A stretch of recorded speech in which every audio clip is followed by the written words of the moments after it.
Hello, everyone. I'm here to do a part two to my last message. So, if you are here, this might be for you. Oh, it's a collective message. So, if you are here, it might be for you. However, if it does not fit, do not force it. Take only what resonates and leave the rest. Okay, okay, okay. All right, let's get into it. Okay.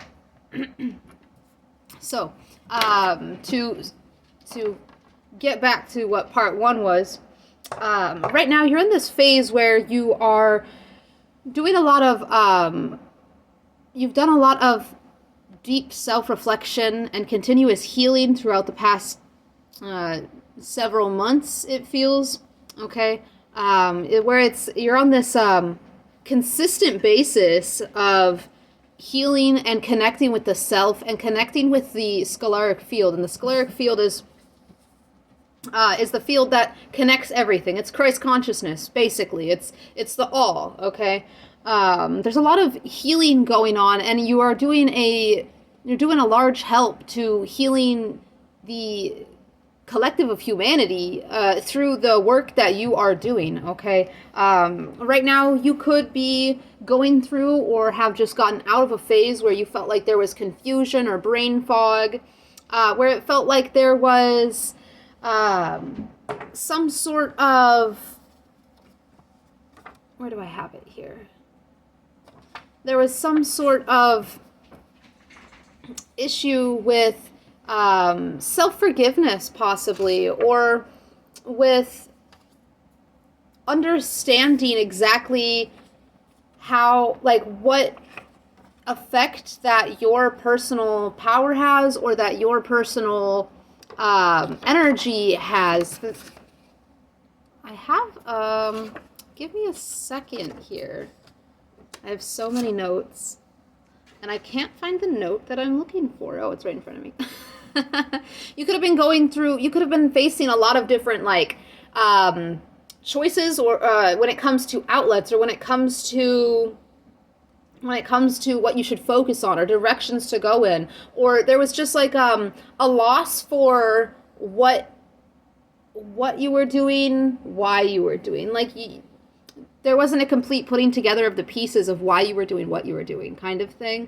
Okay, but it seems as though you're moving out of this, or you just finished moving out of this. Okay, where you are now trusting in the divine path. Okay, I feel as though there's some people that are still going through this, I don't know, lack of trust for their Most High or for the divine. I kept on, in the first part, I kept on going, it was an energy of, are you sure? Are you sure? You keep asking, basically, whether you're actually asking that or not. It's like, energetically, you're asking Spirit if Spirit is sure that you're on the right path. Though you've had consistent synchronicity to where you are going and what you are building, to assure you that you are on the right path here. It's like there's a self-doubt here, and it's coming across to you as a lack of trust in the divine, or a lack of trust in your higher power. But the thing is because of your connection to the all through yourself, you're asking yourself if you're sure. And you keep looking for an answer from the external, from the Most High, in some way, shape, or form. But you're in you've entered a phase in your life where you are in your purpose, you are in your power, you're in your north node. Okay, you know what you are here to do. You know that you are here to heal the human collective, that you are here to help raise the vibration, the frequency of this planet, of the human collective on this planet. Okay. You've stepped into this fully, and it's a little disorienting. Okay, there's a lot of changes going on.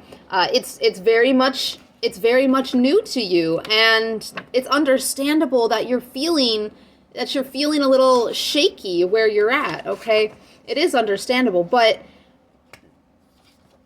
there's a need here to really trust yourself. Okay, you need to answer the question of, are you sure? You are looking for it externally when it's coming from within. You're the only one that can answer that now, okay? The phase of life that you're in, having stepped into that north node, into that purpose, you're in now a power, and authority within your life that allows you to create your own reality, okay? So, and you know this, and you're aware of this. It's just that you need to fully center into this, to fully step into this, okay? By recommitting to your well-being and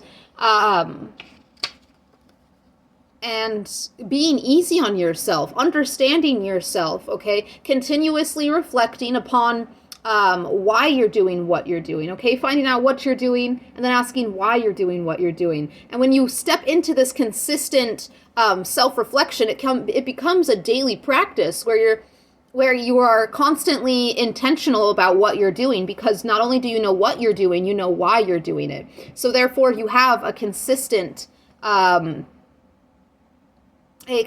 intentional awareness throughout your day. And this will help empower you in this phase that you've stepped into, in this new identity, this new sense of self that you have stepped into. Okay, you are the only one here that can answer, are you sure? You're the only one. And it's just going to take some more connection to yourself to consistently and continuously shape the connection that you have with the beyond, that you have with the unseen, the unknown, okay? All the energetic forces. The more that you tap into the vibrational aspect of your modality, the more so you're going to be able to face the fears of uncertainty or face the fears of loneliness, okay? Lepidolite or unakite could be very helpful crystals in this phase of your life, okay, that you're going through at this time. There's a need for self-love and for self-forgiveness, to really see the light within the self and focus on that light and reassure that light, okay, because this self-doubt is coming from, it's coming from, there might be a little bit of a lack of consistency with something here for some of you. That's not going to be for all of you, but okay. Or there could be a little bit of repression of a certain emotion or a certain perspective. There's something that needs to be brought to the conscious awareness still for some of you, so that you may implement new perspectives or new thought patterns, okay? You've released very, very much of what does not serve you, but it seems that there's still a little bit more healing and releasing here to do, okay? It's like this consistent, it's like you're healing, you release, and then you come back to center, and then you heal some more, and then you release. It's like this constant, like, flow that you have going on, okay? Like the tides. There's healing of the seat of the emotions, okay, the sacral chakra. There's healing going on in this area when it comes to your own self-empowerment and the passion you have for this new phase, okay? It's like there's a buildup that's going on here, okay?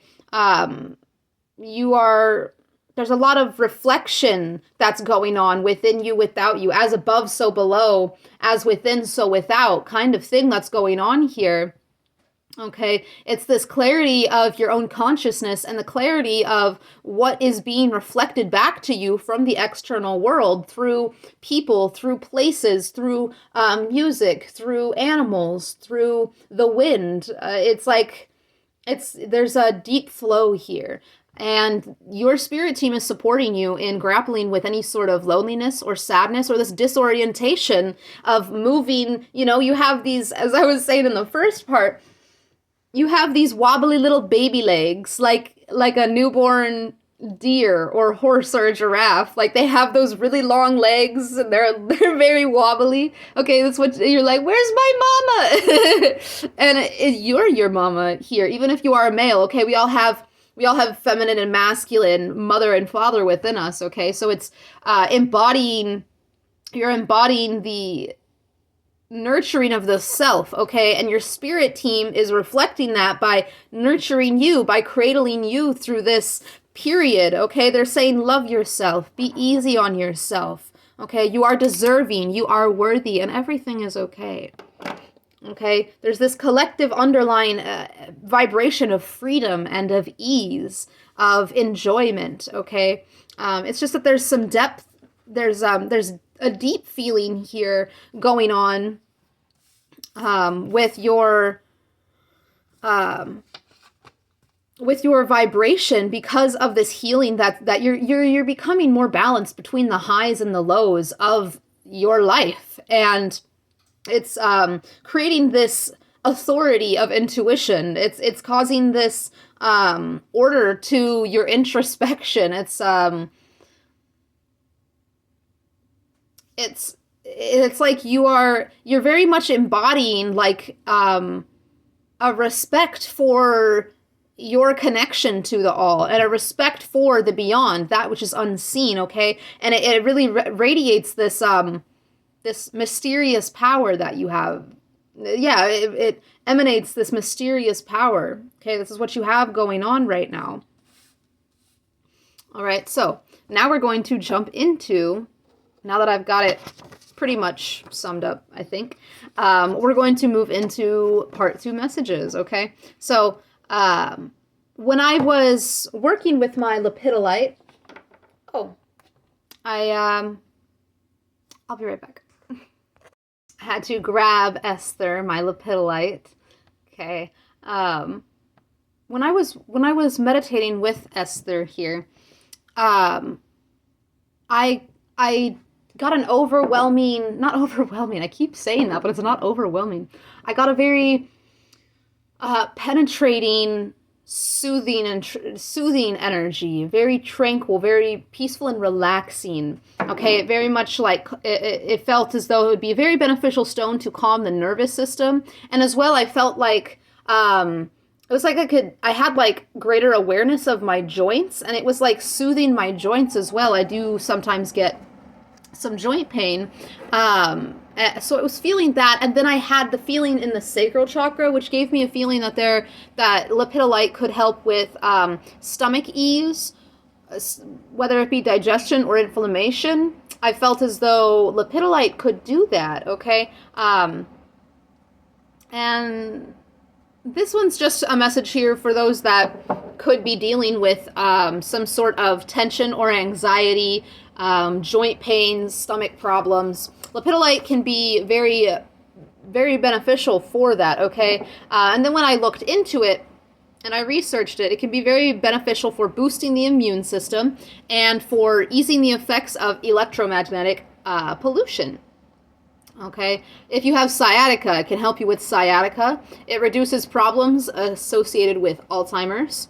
It didn't specify what exactly, but just certain things associated with Alzheimer's.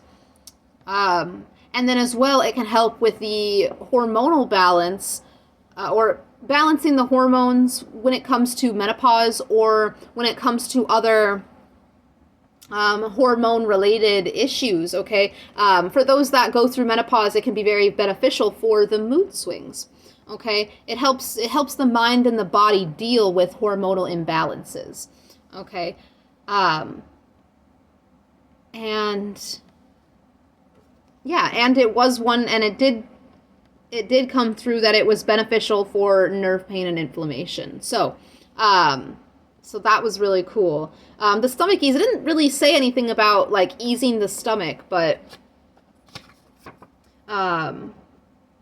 you know, that's what I personally picked up.